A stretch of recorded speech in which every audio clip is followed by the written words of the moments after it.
যাত্রা, সেই যাত্রায় একটু মধ্যে উপস্থিত হবেন আমাদের যশস্বী প্রধানমন্ত্রী মাননীয় নরেন্দ্র মোদী। সেই সময় শুরুর আগেই আমি গণতন্ত্রের সবচেয়ে বড় দেবতা গণদেবতা তাদের সবাইকে আমার সশ্রদ্ধ নমস্কার এবং সবাইকে বাংলা নববর্ষের বয়োজ্যেষ্ঠদের প্রণাম, ছোটদের শুভেচ্ছা। তার সাথে খুব দুঃখের সাথে আমি দুটো কথা বলতে চাই। আমি সেখানে স্মরণ করতে চাই আমার দারিদ্রের দুই ভাইকে, যারা বাংলা ভাষা চেয়েছিল তাদেরকে গুলি করে হত্যা করা হয়। ঠিক তেমনি আমার সাহেবকাটার বোনকে, ঠিক তেমনি আমার রাধিকাপুরের ভাইকে, যাদের বিচার এখন অব্দি হলো না, এনআইএ হয়ে গেল, রাজ্য সরকারের সহযোগিতা নেই, তার বিচার হলো না। ঠিক কখন হলো, রাজ্য সরকারের সহযোগিতা নেই, বিচার হলো না। তাই এখানে যারা এসেছেন আমি সবাইকে বলবো, তোমাদের এই শহীদ পরিবার যাতে বিচার পায় তার জন্য আপনাদের রায়গঞ্জ লোকসভা কেন্দ্রে 3 নম্বর বোতাম টিপে পদ্ম ফুলে ভোট দিয়ে আমাদের শহীদ ভাইরা যাতে বিচার পায় সেই প্রতিবাদ করে তুলে আমরা যেন সেই বিচারটা দিতে পারি, এই লক্ষ্য আমাদের রাখতে হবে। এবং তার সাথে এখানে প্রার্থী আমি না, প্রার্থী আজকে বুথ স্তর থেকে শুরু করে, মন্ডল স্তর থেকে শুরু করে, জেলা স্তর থেকে শুরু করে যে সমস্ত বিজেপি কার্যকর্তারা এসেছেন, আপনারা ভারতীয় জনতা পার্টি রায়গঞ্জ লোকসভা কেন্দ্রের প্রার্থী এবং আপনারা প্রতিটা বাড়িতে গিয়ে 3 নম্বর বোতাম টিপে মোদীজিকে ভোট চাইবেন। কারণ প্রার্থী আপনারা সবাই, লক্ষ্য আমাদের একটাই, মোদীজিকে প্রধানমন্ত্রী করা। আর মোদীজিকে প্রধানমন্ত্রী করতে আপনারা সবাই নিজেরা ক্যান্ডিডেট হয়ে 3 নম্বর বোতাম টিপে আপনারা ভোট চাইবেন। যদি আপনারা আমাকে আপনাদের প্রতিনিধি করেন, আমার লক্ষ্য একটাই। আপনারা সবাই জানেন মাত্র 4.5 বছর আমি একটা পৌরসভার পৌরপতি ছিলাম। 125টা পৌরসভা, সেই 125টা পৌরসভার মধ্যে সেই 4.5 বছরে আমি একটা গুরুত্বপূর্ণ পৌরসভার যে কাজ আমি করতে পেরেছি, অন্যান্য বড় বড় যারা স্টার রয়েছে, 3 বার 4 বার 5 বারের চেয়ারম্যান, কোনো মন্ত্রী চেয়ারম্যান, কোনো এমএলএ চেয়ারম্যান, আমার বিশ্বাস আপনারা সেটা উন্নয়ন করবেন। 4.5 বছর যদি আমি একটা শহরকে সাজাতে পারি, আমি নিশ্চয়ই আপনাদের কাছে আশীর্বাদ চাইব। আমাদের এই জেলা, যে জেলায় অনেক কিছু দরকার, স্বাস্থ্য দরকার, শিক্ষা দরকার, কর্মসংস্থান দরকার, যোগাযোগ দরকার, রেল ব্যবস্থা দরকার, আমাদের দরকার তুলাইবাজি হাব, আমাদের দরকার ভুট্টার জন্য হাব, আমাদের দরকার রাধিকাপুরের কোর্টজোন, আমাদের দরকার কেন্দ্রীয় বিশ্ববিদ্যালয় এবং তার সাথে এত বড় জেলা আমাদের আজ অবধি একটা আমাদের মহিলা কলেজ নেই। তার সাথে আমাদের বিশেষ করে রাজনৈতিক সমাজের জন্য, আমাদের সরকারি সমাজের জন্য কোনো সাংস্কৃতিক কেন্দ্র বা সাংস্কৃতিক চর্চা নেই। আমরা সেটা যেন কেন্দ্রীয়ভাবে করতে পারি, কেন্দ্রীয়ভাবে তাদের জন্য লাইব্রেরি করতে পারি। এবং তার সাথে আরো আমাদের পিছিয়ে পড়া যে কাজগুলো রয়েছে, রাধিকাপুর বাস্তবিক রোড যেমন রয়েছে, ঠিক তেমনি 4টে পৌরসভা রয়েছে। সেই পৌরসভার মধ্যে আমাদের সবচেয়ে বড় পৌরসভা রায়গঞ্জ, যে রায়গঞ্জের সবচেয়ে বড় সমস্যা যানজট সমস্যা, এবং ইসলামপুরের যে পৌরসভা রয়েছে যানজট সমস্যা রয়েছে, সেই সমস্যাগুলো যেন আমরা করতে পারি এবং 4টে পৌরসভাকে যেন আমরা মডেল পৌরসভা করতে পারি। ঠিক তেমনি আমি ভোটের প্রচারে প্রতিটা ব্লকে ব্লকে গিয়ে দেখেছি এত রাস্তাঘাটের পরিস্থিতি খারাপ যে চলার যোগ্য নয়। প্রতিটা ব্লকে, প্রতিটা বিধানসভা কেন্দ্রে আমাদের যেমন রাস্তাঘাটের উন্নয়ন করতে হবে, ঠিক তেমনি তার সাথে স্বাস্থ্য ব্যবস্থার উন্নয়ন করতে হবে। এখনো আমাদের সমস্ত বিধানসভা কেন্দ্রগুলোতে কলেজ নেই, সেখানে কলেজ করতে হবে। ঠিক তেমনি আমাদের কেন্দ্রীয়ভাবে আমরা অনুরোধ করবো আমাদের একটা কেন্দ্রীয় বিশ্ববিদ্যালয়ের জন্য। তার সাথে যদি আপনারা আমাকে 5 বছর সুযোগ দেন, মোদীজির স্বপ্ন সবকা সাথ, সবকা বিকাশ, সবকা প্রয়াস, সেই লক্ষ্য যেমন পূরণ হবে, ঠিক তেমনি যে সমস্ত সরকারি প্রকল্প থেকে আমরা পশ্চিমবঙ্গবাসী বঞ্চিত হচ্ছি, সেই প্রকল্পগুলো যাতে আমরা পাই তার জন্য আমাদের চেষ্টা করতে হবে। কারণ আপনারা সবাই জানেন যে এখানে যথাযথ দুয়ারে সরকার করা হয়, যে দুয়ারে সরকারের স্বাস্থ্যসাথীর কাজ করা হয়, যখন আমার বাড়ির প্রিয়জনকে অসুস্থ হয়ে যায় কোন বেসরকারি হসপিটালে গেলে আপনারা দেখবেন সেই কাজ দেখলেই আমাদের চিকিৎসা বন্ধ হয়ে যায়, কারণ আগে টাকা দাও তারপরে চিকিৎসা হবে। আর আমরা আমাদের প্রধানমন্ত্রী স্বপ্নের প্রকল্প আয়ুষ্মান ভারত, যে আয়ুষ্মান ভারতের কাজ নিয়ে আমরা ভারতবর্ষের যে কোনো হসপিটালে গেলে আমার বাড়ির প্রিয়জন যদি অসুস্থ হয়ে যায় 5 লক্ষ টাকার চিকিৎসা আমরা বিনামূল্যে পাবো।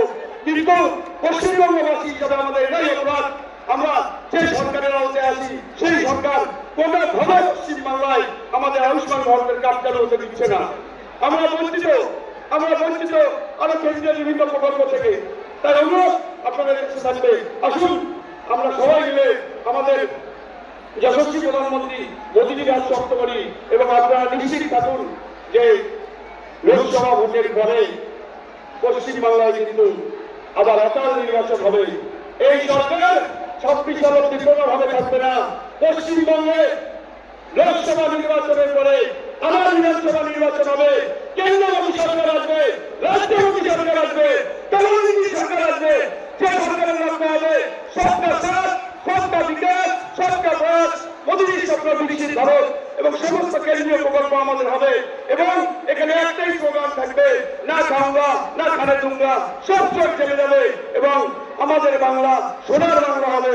যে বাংলা এখন বর্তমানে সন্ত্রাসের বাংলা, যে বাংলা সন্দেশকারীর বাংলা, যে বাংলা চাকরিজীবীর বাংলা, যে বাংলা তলোয়ারির বাংলা, এই বাংলাকে পরিবর্তন করতে হবে। আমি আজকে যারা এখানে লক্ষাধিক মানুষ এসেছেন আমি তাদের কাছে অনুরোধ করবো যে আসুন আমরা সবাই মিলে, এটা দেশের ভোট, এটা রাষ্ট্রের ভোট, রাষ্ট্রের হিতের পক্ষে ভোট।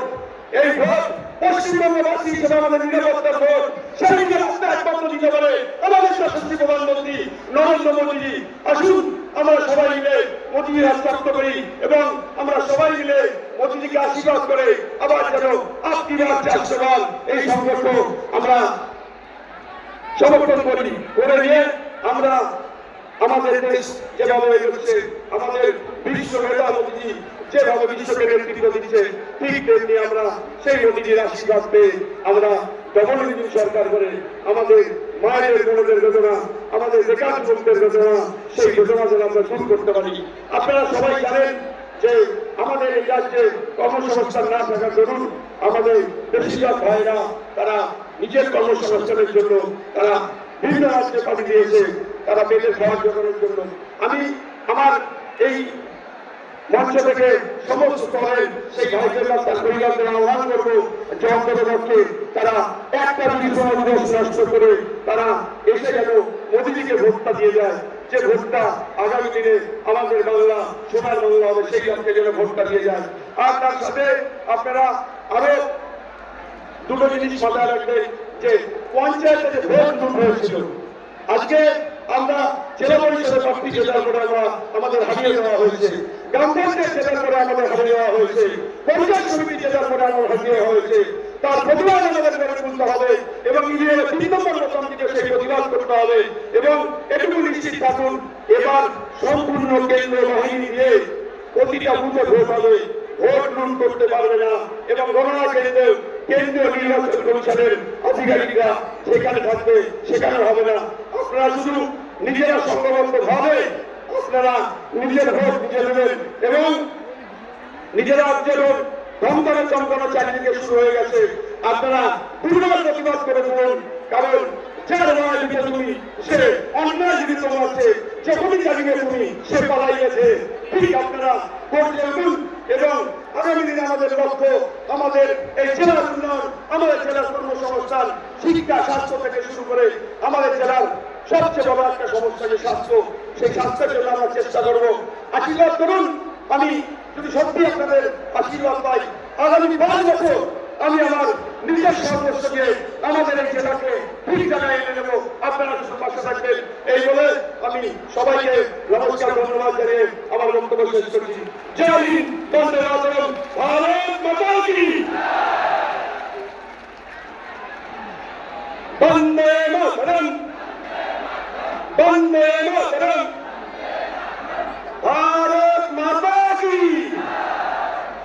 আরো জোরে মোদীজি এসছে, ভারত মাতা কি।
भारत